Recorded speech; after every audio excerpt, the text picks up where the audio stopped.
আজকের ভিডিওটা একদম বিচ থেকেই শুরু করছি। আগের ভিডিওতে দেখেছই যে আমরা পুরী এসেছি।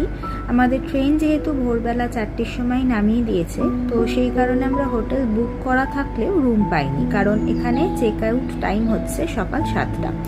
আমরা এবার আছি হোটেল নিউ সিহকে, একদম মেরিন ড্রাইভের ওপরেই এটা লোকেটেড। আমাদের বুকিংয়ের টাইমেই বলেছিল যে রুম খালি থাকলে অবশ্যই দিয়ে দেবে, কিন্তু অন্য গেস্ট থাকলে মোটামুটি 8টা বাজবে, কারণ রুমটা ক্লিন করতেও একটু সময় লাগে। তো এখানকার লনটা এত সুন্দর, চারপাশটা খুবই সুন্দর, তো বসে থাকতেও সেরকম কোনো কষ্ট হয়নি।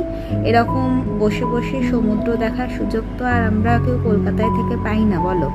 তো বেশ ভালোই লাগছিল বসে থাকতে। তো সকাল হতে আমি এই ভিডিওটা নিয়েছি, কারণ আমরা যখন এখানে চেক ইন করেছিলাম তখন রাত্রির ছিল, রাত্রি তখনও ভোরের আলো ফোটেনি সেইভাবে।